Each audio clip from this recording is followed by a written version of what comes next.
An internet meme, you know what an internet meme is? It's a trending internet topic, has been making the rounds these last few days.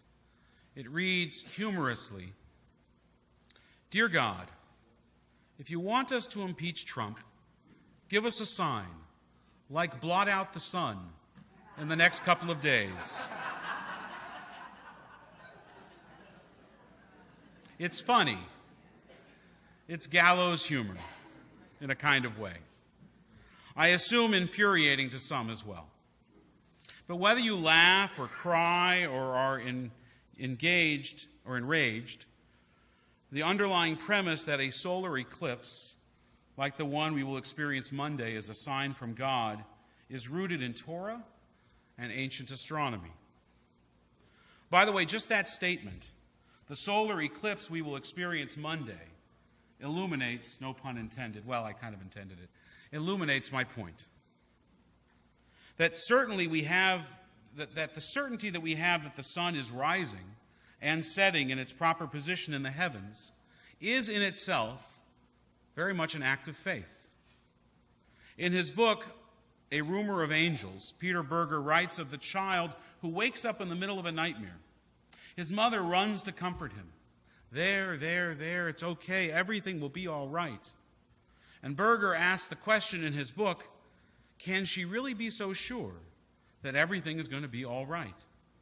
Or is that statement an act of faith?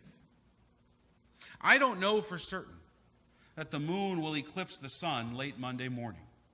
The sun might not rise late Monday morning.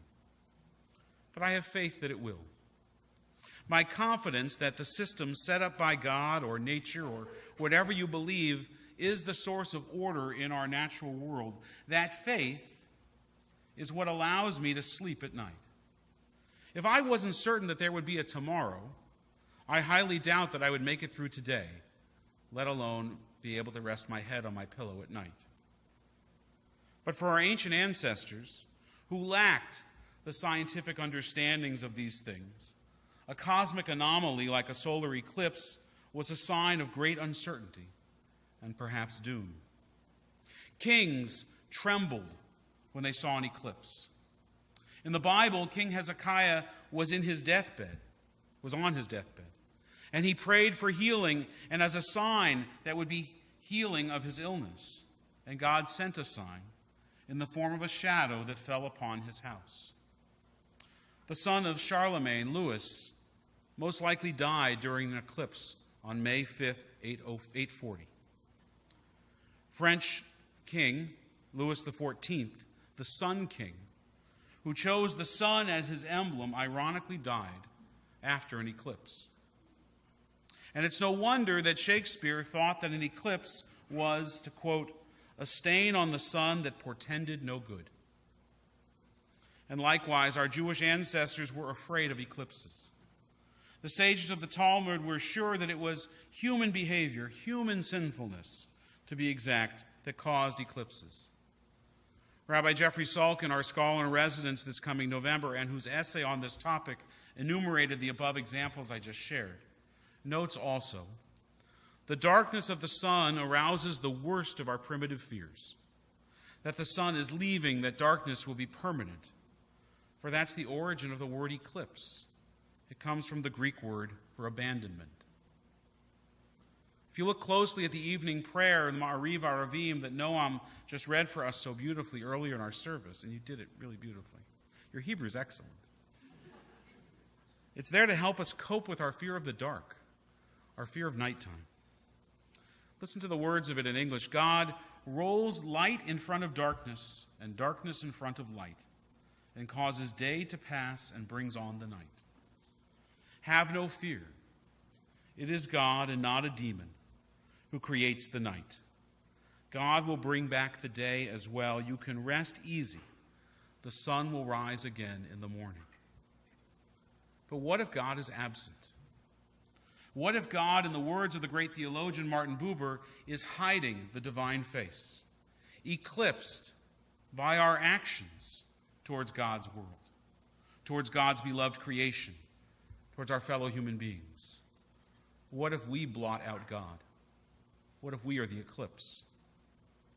For a moment this past weekend in Charlottesville, it seemed like human hatred was eclipsing God. That the darkness of Nazism, of anti-Semitism, of racism and white nationalism was again blocking out the light of humanity. Skinheads and Nazis marched through the streets of an American city. Dozens were injured. Heather Heyer violently murdered. All to prevent the removal of a statue to a Confederate war general, which is itself an eclipse. For much of this past week, from marches to press conferences, it seemed that the forces of darkness had eclipsed the forces of light and reason. That the American president was blind to the evil that surrounded and supported him. This is about much more than a statue. America's unresolved racial conflict has been playing out in the streets of its cities for generations. The statue, geographically at the center of this week's confrontation, celebrates a failed and heinous ideology. It celebrates a man, Robert E. Lee, for his heroism in defense of slavery and racism. And in so doing, it obscures, like an eclipse, the fundamental evil and moral bankruptcy of his cause and ideals. In Judaism, when a person dies, we say, Zichron Livracha, may their memory be a blessing. The implication is that those who do good in their lifetimes are remembered after them for that goodness. To those who do bad, to the racists, the anti-Semites, the terrorists, the propagators of violence and hate, the Amaleks and the Hamans of the world, our tradition has another response. We say, Yamach Shemo. May their name, their memory be blotted out. May it be eclipsed by better and more honorable things and memories. Now, I am always reluctant to use Hitler analogies. He is, I believe, sui generis amongst evils in the world. But since our context for this current social debate is neo-Nazis, comparisons to Hitler are, I think, appropriate and necessary. If you walk the streets of Berlin today, or at any time since the fall of Nazi Germany, you will not see any statues to Hitler lining the streets of Berlin. That it would be woefully inflammatory and hurtful to have them on display is without question. And so it begs the question, why has the United States erected hundreds of statues to men who led a rebellion against America and its principles, however yet unfinished and unfulfilled, that all men are created equal? It is unfathomable and it is shameful. The United States has over 700 statues to heroes of the Confederacy. Each one is an eclipse, an obstruction of the light of justice and equality that millions have fought and died for throughout its history. These totems, these idols, do not simply celebrate the men, but they celebrate what those men died in the context of defending: the American stain of slavery, of lynchings, of racism. Their reverence, like biblical idols, reminds me of the verse from our old Gates of Prayer Siddur at the end of Aleinu. May the time not be distant, O God, when your name shall be worshipped in all the earth, when corruption and evil shall give way to integrity and goodness, when superstition shall no longer enslave the mind, nor idolatry blind the eye. American Civil War statues should be removed from the places of honor and put in museums, properly places of education, where we learn from history, but it doesn't obscure or eclipse our ability to see the needs of the present and the promise of the future. Robert E. Lee, the man whose statue was the focal point in Charlottesville, held the same position that I just shared. He wrote of monuments to Confederate soldiers shortly after the war, quoting, "They would only keep open the sores of war and the ill will the Civil War engendered, which he thought should be consigned to oblivion." And I would add, our present society must reflect there and here in Canada and around the world the progress of our values, not the myopathy of our past. Zichron livracha. Remember what is good and who was good for blessing. Yamach shemo. Blot out the name of those who sought to destroy us and divide us and kill us. We no longer fear the eclipse as literally a foreshadow of some divine judgment day. Our understanding of science and the cosmos has matured, it has evolved, it has been corrected.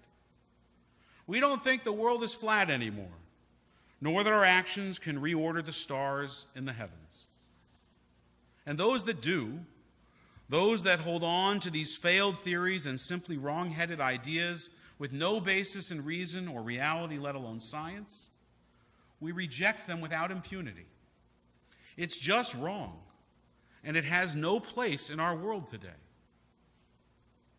Similarly, the racist, the anti-Semite, the bigoted views of white supremacists and neo-Nazis and those that defend them,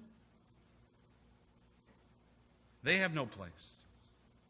Like statues of Confederate soldiers, they must be torn down, relegated to the dustbin of history, studied so that we can recognize the evil when it reappears, and it will reappear, but never celebrated, never justified, lest they be allowed to eclipse and obscure the goodness of humanity and our progress toward a better and a more just society for all of God's creations. The Aleinu prayer from that old Reformed Siddur, it ends with the following verse. O God, may all created in your image become one in spirit and one in friendship, forever united in your service. Ken Yehi Ratzon. May it be God's will. May it be our will.